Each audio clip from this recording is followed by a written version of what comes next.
Hello friends, welcome back to my channel. तो आज के इस वीडियो में हम लोग समझने वाले हैं एक ऐसे टॉपिक को जो कि आपको कभी ना कभी सुनने को मिला होगा, यानी कि सिर में चोट लग जाने से ये बीमारी होती है मेनली। तो समझते हैं हम लोग कि सबड्यूरल हेमाटोमा होता क्या है, यानी एसडीएच के बारे में हम लोग पढ़ेंगे डिटेल में। तो ईडीएच पे मैंने एक सेपरेट वीडियो बना रखा है, तो आपको अगर एपिड्यूरल हेमाटोमा के बारे में पढ़ना होगा तो आप वहाँ से पढ़ सकते हैं। और सबड्यूरल हेमाटोमा अगर आपको पढ़ना है तो आप इस वीडियो को कंटिन्यू करिए। तो सबसे पहले समझेंगे एसडीएच यानी सबड्यूरल हेमाटोमा क्या होता है, इसके कारण क्या है, एटियोलॉजी क्या है, रिस्क फैक्टर्स क्या क्या हैं, क्लासिफिकेशन क्या क्या है, एक्यूट और क्रॉनिक एसडीएच में क्या डिफरेंस है, क्या अंतर है, पैथोफिजियोलॉजी क्या है, क्लिनिकल फीचर्स क्या हैं, लक्षण क्या आएंगे मरीज को, कौन कौन सी जांचें करवानी होंगी, क्या इसका इलाज है, मेडिकल ट्रीटमेंट्स क्या क्या हैं, कॉम्प्लिकेशन क्या है, अगर हम इलाज नहीं कराएंगे तो क्या हो सकता है। तो ये जो हमारा सबड्यूरल हेमाटोमा होता है वो मेनली कैसा बीमारी है, तो ये हमारे जो है मेनली कहें तो ब्रेन से रिलेटेड है, ठीक है। यानी हमारे सिर में होता है ये दिक्कत। और कभी भी अगर चोट लग जाए या फिर एक्सीडेंट हो जाए, कहीं से गिर जाए, कहीं पर अचानक हमारा जो है सिर टकरा जाए तो ये दिक्कत हो सकती है। इसमें क्या होता है कि खून का थक्का बन जाता है, कहाँ पे, तो ब्रेन के सबड्यूरल स्पेस में। सबड्यूरल हेमाटोमा का मतलब है कि सबड्यूरल स्पेस में ब्लड क्लॉट्स बन जाएंगे, खून वहाँ जम जाएगा, खून का जमा हो जाएगा, थक्के बन जाएंगे। तो ये जो स्पेस है ड्यूरा मैटर और एरेक्नॉइड मैटर के बीच में है, ठीक है। सबड्यूरल स्पेस जो है वो आपका ड्यूरा मैटर और एरेक्नॉइड मैटर के बीच में है। और ये जो सबड्यूरल हेमाटोमा है, अगर उसे आसान भाषा में समझें तो ये ब्रेन से बाहर होता है और ड्यूरा के अंदर होता है, ठीक है। तो आप इतना समझ गए। और जो हमारा एपिड्यूरल हेमाटोमा था वो जो था वो ड्यूरा और स्कल के बीच में था, ठीक है। मेनिंजेस का जो लेयर है वो आपको पता होगा कि ड्यूरा मैटर और एरेक्नॉइड मैटर पाया मैटर होता है। तो ड्यूरा के अंदर हमारा सबड्यूरल हेमाटोमा है, ड्यूरा के बाहर एपिड्यूरल हेमाटोमा है, ठीक है। यानी ड्यूरा और स्कल के बीच में होगा, ब्रेन और स्कल के बीच में होगा। अब जो हमारा है कि ब्रेन के बाहर और जो हमारा है ड्यूरा मैटर उसके अंदर, यानी सबड्यूरल स्पेस में, ठीक है, हमारा जो हेमाटोमा है वो सबड्यूरल हेमाटोमा कहलाएगा। तो इसको आप समझ लीजिए। उसके बाद क्या क्या कारण है, तो सबसे पहला है कि ट्रॉमा, कहीं एक्सीडेंट हो जाता है, कहीं कोई गाड़ी धक्का मार दिया, तो इस तरह का एक्सीडेंट हो गया है, ट्रॉमा हो गया है, तो सिर पे चोट आई है, तो हो सकता है कि सबड्यूरल हेमाटोमा हो, ठीक है। उसके बाद एक कोगुलोपैथी यानी ब्लड क्लॉटिंग डिजॉर्डर हो आपको, ठीक है, यानी खून जो है सही से जम ना पा रहा हो, ठीक। या फिर आपका जो है अंदर में कोई ब्लड वेजल रप्चर हो गया, फिर वहाँ ब्लीडिंग हो रहा है, फिर वही क्लॉट्स बन के जमा हो रहा है, तो बहुत तरह की दिक्कत हो सकती है। तो कोगुलोपैथी डिजॉर्डर भी हो सकता है। फिर एक लार्ज सबड्यूरल स्पेस, अगर आपका सबड्यूरल स्पेस जो है बहुत ज़्यादा है तो कोई भी इंजरी होती है तो वहाँ पे आपका सबड्यूरल हेमाटोमा बन सकता है। और आपका यहाँ पे है एरेक्नॉइड सिस्ट और पोस्ट लंबर पंक्चर, यानी कि आप देखते होंगे कि स्पाइनल एनेस्थीसिया दिया जाता है, या फिर आपका अगर कुछ लंबर पंक्चर किया जाता है कुछ डायग्नोसिस के लिए, ठीक है। तो अगर लंबर पंक्चर किया गया है तो उसके बाद में अगर इंजरी हो रखी होती है तो सबड्यूरल हेमाटोमा उसके कारण भी हो सकता है, एरेक्नॉइड सिस्ट के कारण हो सकता है। ट्रॉमा, मेन आपको यहाँ पे ट्रॉमा याद रखना है कि कहीं अचानक से गिर गए, कहीं अचानक से एक्सीडेंट हो गया, और कहीं अचानक से सिर में जो है धक्का लग गया, ठीक है, कहीं टकरा गए, तो ये सारे कारण जो हैं आपके इटियोलॉजी हैं, यानी कारण इटियोलॉजी एक ही होता है, मतलब सबड्यूरल हेमाटोमा होने का ये सब कारण है। अब हमारा नेक्स्ट है रिस्क फैक्टर, ठीक है। रिस्क फैक्टर में पहला है एज, यानी जिनकी एज ज़्यादा हो गई है उनको एसडीएच होने का ज़्यादा चांस होता है। तो उम्र भी बहुत सारी बीमारियों में मैटर करता है, क्योंकि जैसे जैसे उम्र होता है ना वैसे वैसे बहुत सारी बीमारियाँ आपको घर कर ली जाती हैं, यानी कि खतरा होता है बहुत सारी बीमारी होने का। फिर है कि हीमोडायलिसिस, अगर किसी के किडनी में दिक्कत है और उनका ट्रीटमेंट चल रहा है तो उनको भी चांसेज होती हैं ये दिक्कत होने की। नेक्स्ट है एंटीकोगुलेंट थेरेपी, जिसको चल रहा है, जिनको एंटी प्लेटलेट थेरेपी चल रहा, जिसमें एस्पिरिन का आपने नाम सुना होगा। तो ये सारी चीज़ें अगर उनको चल रही हैं तो उनको जो है अगर चोट लगती है ब्रेन में तो ज़्यादा चांसेज होती हैं STH या EDH बनने का। Long term heavy alcohol use, जो अल्कोहल का इस्तेमाल कर रहे हैं यानी कि शराब को पीते हैं, शराब का सेवन कर रहे हैं, तो उनको तो वैसे ही बहुत सारी बीमारियां हो सकती हैं। लीवर फेल्योर हो सकता है, लीवर सिरोसिस हो सकता है, तो उनको बहुत सारी बीमारियां वैसे ही हो सकती हैं। तो अल्कोहल से हमेशा दूरी रखनी चाहिए। Anti inflammatory drugs such as ibuprofen, तो एंटी इन्फ्लामेटरी ड्रग्स जो ले रहे हैं जिसमें आपने ब्रुफेन का नाम सुना होगा, आइबुप्रोफेन जो है, तो ये सारी दवाइयाँ जो ले रहे हैं, थेरेपी ले रहे हैं, एंटीप्लेटलेट थेरेपी और एंटीकोगुलेंट थेरेपी, जिनकी एज ज़्यादा हो गई है, जिनको बार बार चोट लग चुका है ब्रेन में, ठीक है, और प्रीवियसली क्या हुआ है कि उनको जो है बहुत एक बार EDH SDH हो चुका है, ठीक है, और ट्रीटमेंट हो चुका है, फिर से उनको चोट लग गया फिर हो गया, तो रिपीटेशन जो है वो भी बहुत जल्दी जल्दी होता है ना, कि एक बार चोट लग रखा है फिर उसी पे चोट लग रहा है, तो इस चांस में भी जो है STH हो सकता है।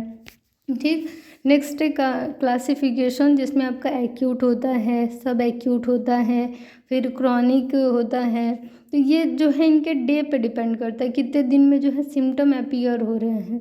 अब हमारा इसमें जो है एक्यूट STH में यानी एक्यूट सब ड्यूरल हिमाटोमा में क्या होता है कि 7 दिन के अंदर आपको लक्षण आ रहे हैं, आपको पता चल जा रहा है कि इनको STH है, इस तरह का लक्षण आ रहा है, तो वो एक्यूट है। सब एक्यूट में 8 से 21 दिन लग जाएंगे और क्रॉनिक STH में 21 दिन से ज़्यादा यानी महीने, 2 महीने, 3 महीने ऐसे लग जाएंगे, ठीक है। तो क्रॉनिक ज़्यादा लंबे समय बाद लक्षण आता है और एक्यूट में तुरंत पता चल जाएगा, ठीक है, 1 सप्ताह के अंदर। नेक्स्ट है पैथोफिजियोलॉजी। पैथोफिजियोलॉजी में यानी कैसे ये होता है, तो क्रॉनिक STH कैसे हुआ, जैसे कि आपका जो है सब ड्यूरल स्पेस है, ठीक है, सब ड्यूरल स्पेस आपको पता है कि ड्यूरा मैटर और एरेक्नॉइड मैटर के बीच का स्पेस ये ब्रेन से बाहर होता है और स्कल के अंदर होता है। तो क्या होता है कि उसके अंदर वेन्स, ब्लड वेजल्स होते हैं, तो जब आपको चोट लगता है ना तो वहाँ पे क्या होता है कि वो वेन्स जो हैं, ब्लड वेजल्स जो हैं, उन पे इंजरी होती है और वो फट जाते हैं, ठीक है, यानी उनमें टीयर आ जाता है। अब क्या होता है कि वो जब फट जाता है तो वहाँ पे ब्लीडिंग होने लगेगा। अगर आप आसान भाषा में समझे तो जैसे हम समझा रहे हैं उसको ध्यान से सुनिए और इसी स्टेप में लिख दीजिएगा। तो अब उनको चोट लगा, ठीक है, ट्रॉमा हुआ, एक्सीडेंट हुआ या फिर कोई भी बीमारी हो रही है, सिस्ट हो रखा है ब्रेन में, या फिर लंबर पंक्चर के दौरान, या फिर उनका जो है कोगुलोपैथी डिजॉर्डर है, अल्कोहल ज़्यादा ले रहे हैं, इस कारण कोई भी कारण हो सकता है, ठीक है। तो कारण इसमें आपको मेंशन कर देना है और उसके बाद नेक्स्ट लिखना है कि जो भी ब्लड वेजल्स हैं, वेन्स हैं मान के चलिए, तो उनमें टीयर हो जाता है अगर चोट लगता है तो। अब वो क्या होगा कि वहाँ से बार बार ब्लीडिंग होगा तो वहाँ पे क्या होता है कि ब्लीडिंग होने के कारण वो फिर बाद में वहीं पे कलेक्शन होने लगता है, एक्यूमुलेशन होने लगता है, इकट्ठे होगा, फिर वो ब्रेन पे प्रेशर डालता है, इंट्राक्रेनियल प्रेशर इंक्रीज कर सकता है, तो इससे जो है ब्रेन जो है डैमेज हो सकता है। तो इसीलिए ट्रीटमेंट होना सही टाइम पे बहुत ज़रूरी होता है। ये ओल्ड एज में ज़्यादा कॉमनली पाया जाता है, ठीक है। अगर ओल्ड एज में क्या होता है कि चोट लगा और तुरंत इंजरी हो जाती है, क्योंकि ओल्ड एज आप जानते हैं कि बहुत सारी बीमारियाँ जो हैं उस टाइम में हो सकती हैं। बढ़ती उम्र में बहुत बीमारियाँ आपको परेशान कर सकती हैं। नेक्स्ट है क्लिनिकल फीचर्स। तो यहाँ पे पता चलता है क्या कि जैसे कोई बीमारी हो रखी है, आपको कोई बीमारी हुआ है तो उसका कुछ लक्षण होता है, ठीक है। जैसे कि आपको जो है मान के चलिए कोई चोट लगा हाथ में तो उसका लक्षण दिखेगा, वहाँ दर्द होगा या फिर स्वेलिंग हो जाएगा, रेडनेस हो जाएगा, तो ये सारे क्या होते हैं लक्षण आने लगते हैं, बुखार आने लगता है, ये सारी चीज़ें। तो ऐसे ही क्या है कि जब आपको जो SDH होता है, ठीक है, सब ड्यूरल हिमाटोमा होता है, तो कुछ लक्षण आते हैं, जैसे कि आपको जो है इसमें सिर दर्द हो सकता है, उल्टी जैसा, नोजिया एंड वॉमिटिंग महसूस हो सकता है, ठीक है, और आपको जो है बेहोशी आ सकती है, लॉस ऑफ कॉन्शियसनेस, बेहोश हो सकते हैं आप, बार बार आपको बेहोशी आ सकती है, ठीक है, सीजर्स यानी झटके आ सकते हैं, आपका जो है याददाश्त जो है वो कमज़ोर हो सकता है, आप चीज़ें भूल सकते हैं, ठीक है, मेमोरी आपकी कम हो सकती है, आप कंफ्यूज हो सकते हैं किसी चीज़ में, आपको बोलने में दिक्कत होगी, खाना निगलने में, चलने फिरने यानी नॉर्मल एक्टिविटीज़ करने में दिक्कत हो सकती है, आपको कमज़ोरी महसूस होगा, हाथ पैर में सुन्न यानी कि आपको कमज़ोरी महसूस होगी, हाथ पैर में नंबनेस महसूस हो सकता है, सुन्नपन महसूस हो सकता है। ठीक है, जो है आपका आधा बॉडी पैरालाइज्ड भी हो सकता है, पूरा बॉडी पैरालाइज्ड भी हो सकता है। तो ये सारी चीज़ें हैं जो कि हो सकती हैं। बोलने में, अपनी नॉर्मल एक्टिविटीज़ को करने में दिक्कत हो सकती है, सिर दर्द हो सकता है, loss of consciousness, headache, nausea, vomiting, ये सारी चीज़ें आपको इंक्लूड करनी ही करनी है। ठीक है, क्लिनिकल फीचर्स में। अब हमारा नेक्स्ट है डायग्नोसिस, यानी कोई भी अगर आपको देखते होंगे कि अगर आपको बुखार भी आ रहा है तो आप जाते हैं जांच कराने कि हमको क्यों बुखार आ रहा है, मच्छर के काटने से बुखार आ रहा, टाइफाइड हुआ, मलेरिया हुआ, डेंगू हुआ, क्या हुआ है आखिर कि बुखार आ रहा है हमको। तो ये सारी चीज़ों के लिए आप जांच कराते हैं। वैसे ही अगर सिर में दिक्कत आ रही है, दर्द हो रहा है, चोट लगा है, आपका जो है याददाश्त का दिक्कत हो रहा है, आपको कुछ भी याद नहीं रह रहा है, दर्द हो रहा है, उल्टी जैसा महसूस हो रहा है, बेहोशी आ रही है, तो आप जांच कराएंगे। ठीक है, तो जांच का मतलब डायग्नोसिस। तो उसमें खून का जांच आप कुछ कराएंगे। ठीक है, खून का लेवल चेक कर लेंगे, क्या दिक्कत है, प्लेटलेट कम है या क्या दिक्कत है, वो सब चेक कर लेंगे। सीटी स्कैन सबसे बेस्ट माना जाता है। सीटी स्कैन जो है कंप्यूटराइज्ड टोमोग्राफी स्कैन, ठीक है, सीटी स्कैन सबसे बेस्ट माना जाता है एसटीएच और ईडीएच को जानने के लिए। ठीक है, तो सीटी स्कैन करा लेंगे और ज़्यादा डिटेल जानने के लिए एमआरआई करवा लेंगे। ठीक है, मैग्नेटिक रिजोनेंस इमेजिंग कहते हैं एमआरआई को। तो एमआरआई करा लेंगे, सीटी स्कैन करा लेंगे। एक्सरे कोई नीड नहीं होती, लेकिन डॉक्टर्स के प्रेस्क्रिप्शन पे करा सकते हैं। ठीक है, और जो है ब्लड इन्वेस्टिगेशन इसमें कराना होता है। ग्लासगो कोमा स्केल चेक कर लेंगे। ठीक है, न्यूरोलॉजिकल एग्जामिनेशन है, इसमें चेक करते हैं कि मेरे जो आपका मरीज है, ठीक है, जो पेशेंट है, उसका कॉन्शियसनेस लेवल देखते हैं कि मतलब उसका क्या ऐसा कंडीशन है, सोचने समझने का, बॉडी का रिस्पॉन्स कैसा दे रहा है। तो इसके लिए जीसीएस असेसमेंट करते हैं। ठीक है, ग्लासगो कोमा स्केल चेक करते हैं। तो ये सारी चीज़ें होनी चाहिए चेक। डायग्नोसिस होता है तो उसमें सीटी, एमआरआई, ब्लड इन्वेस्टिगेशन होता है, जीसीएस चेक होता है। अब हमारा क्या है कि मेडिकल ट्रीटमेंट है। ठीक है, मेडिकल ट्रीटमेंट में आपका जो है यहाँ पे सबसे पहले वाइटल मॉनिटरिंग वगैरह कर लेते हैं। ठीक है, नॉर्मल जो है वाइटल मॉनिटरिंग कर लेंगे। वाइटल मॉनिटरिंग में जो भी आप नॉर्मेलिटी जाएंगे, बीपी बढ़ा होगा, कम होगा, या फिर आपका रेस्पिरेटरी रेट में कोई इश्यू होगा, या फिर आपका ऑक्सीजन सेचुरेशन SpO2 का लेवल में कोई चेंज होगा, EtCO2 के लेवल में कोई चेंज होगा, तो सारी चीज़ें आपको चेक कर लेनी है, वाइटल मॉनिटरिंग कर लेना है और उसको नॉर्मलाइज करना है, नॉर्मल करना है अगर कोई एबनॉर्मलिटीज़ हैं तो। फिर है कि अगर फ्लूइड की कमी हो रखी है तो फ्लूइड चढ़ाएंगे, इंट्रावेनस फ्लूइड एडमिनिस्ट्रेशन करेंगे, एंटीबायोटिक्स दे देंगे इंट्रावेनस रूट से। ठीक है, और अगर कुछ ब्लीडिंग डिजॉर्डर है, ब्लीडिंग हो रहा है, तो ट्रेनेक्जा दे देंगे ड्रग्स में। और कॉर्टिकोस्टेरॉइड जो है वो क्या करता है कि ल्यूकोसाइड को कम कर देता है। तो वैसे कॉर्टिकोस्टेरॉइड के बारे में यहाँ ज़्यादा आपको जानना नहीं है, लेकिन है कि अगर आपका जो है क्लॉट बहुत ज़्यादा बढ़ते जा रहा है तो उसके लिए कुछ मेडिसिन चलाई जाती हैं। ठीक है, जिससे कि वो क्लॉट जो है अपने ब्रेन में ही अंदर अंदर ही ख़त्म हो जाए। तो इसके लिए ड्रग्स आपको अपने से लेना नहीं है। आप यहाँ पे वीडियो में पढ़ रहे हैं कि ये ड्रग्स वो ड्रग्स, तो आपको कोई भी ड्रग्स खुद से मरीज को नहीं देना है। आपको डॉक्टर से कंसल्ट करके ही कोई मेडिसिन अपने पेशेंट को देना है।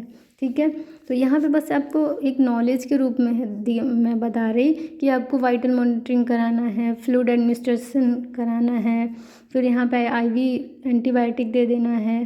ठीक है, इंट्रावेनस रूट से ट्रेनेक्जा दे सकते हैं। फिर कुछ ऐसे मेडिसिन देंगे जिससे कि जो ब्लड क्लॉट्स बने हैं वो अपने आप जो हैं वो डिजेपियर हो जाएं, यानी ख़त्म हो जाएं ब्रेन में ही। कुछ कॉर्टिकोस्टेरॉइड्स देते हैं मरीज़। और जब ये सारी दवाइयाँ, ये सारी चीज़ें करने के बाद भी अगर मरीज़ ठीक नहीं हो रहा है, ब्रेन की कंडीशन नहीं ठीक हो रही है, ब्लड क्लॉट्स ऐसे के ऐसे ही हैं, तो सर्जरी की नीड होती है, ऑपरेशन किया जाता है। और यहाँ पे जो है एक और चीज़ यहाँ मेंटेन किया जाता है, तो यहाँ पे ऑक्सीजन एडमिनिस्ट्रेशन करते हैं, क्योंकि सांस में मरीज़ को अगर दिक्कत हो रही होती है तो ऑक्सीजन देते हैं या फिर वेंटिलेटर पे मरीज़ को रख देते हैं अगर मरीज़ को ज़्यादा दिक्कत हो रही है। ठीक है, और ट्रीटमेंट में सर्जरी अब देखते हैं तो सर्जरी में क्या होता है कि बर होल सर्जरी कर सकते हैं। ठीक है, एक होल ड्रिल मशीन होता है और जो है उससे होल कर दिया जाता है स्कल में हमारा। और स्कल आप जानते हैं खोपड़ी, उसमें होल करके और जो भी जहाँ भी ब्लड क्लॉट्स कलेक्शन है खून का थक्का जम के इकट्ठे हो रखे हैं उसको सक्शन कर लिया जाता है, इरिगेट करके सक्शन कर लिया जाता है, ठीक है, अच्छे से। और फिर उस पोर्शन को अच्छे से ड्रेसिंग कर देते हैं बंद करके। और अगर बड़ा हीमाटोमा है, ज़्यादा ब्लड कलेक्शन हो गया, ब्लड क्लॉट्स ज़्यादा इकट्ठे हो गए हैं, तो क्रेनियोटमी किया जाता है, ठीक है।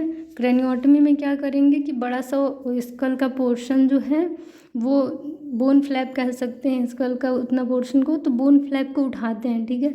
यानी वो जो खोपड़ी का हिस्सा है, जो हड्डी है, उसको वहाँ से तोड़ेंगे और बाहर निकालेंगे कट करके, यानी ड्रिल के हेल्प से ये कर लेते हैं, अच्छे से कट करके निकाल लेते हैं। फिर अंदर का जो लेयर है मेनिंजियल उसको थोड़ा सा हटाते हैं और जहाँ पे क्लॉट्स हैं उसको अच्छे से क्लीन कर लेते हैं, निकाल देते हैं। और फिर से अच्छे से जो है इसको कवर कर देते हैं, जो भी लेयर्स हैं उसको अच्छे से क्लोजर कर देंगे, अच्छे से बंद कर देंगे और फिर से बोन फ्लैप वहीं पे रख देंगे। अगर आपका ज़्यादा दिक्कत होता है, वहाँ स्वेलिंग होता है, सूजन ज़्यादा है, एडिमा ज़्यादा है, ठीक है, तो वो फिर क्या करते हैं, कुछ टाइम के लिए जो वो बोन का फ्लैप था, जो हड्डी था, वो पेट में रख देते हैं, ठीक है। और वो जो पेट में रखा है वो 6 महीने या 1 साल बाद जो है, जब नॉर्मल कंडीशन हो जाता है मरीज का, इंट्राक्रेनियल प्रेशर नॉर्मल हो जाता है, स्वेलिंग नॉर्मल हो जाता है, तो फिर क्या करते हैं कि फिर से सर्जरी करते हैं और उसको कहते हैं क्रेनियोप्लास्टी, सर्जिकल रिपेयरमेंट फिर से करेंगे, ठीक है।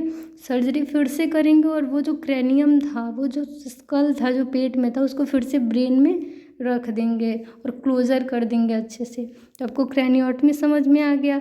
और जो हमारा है क्रेनियोप्लास्टी वो अलग है।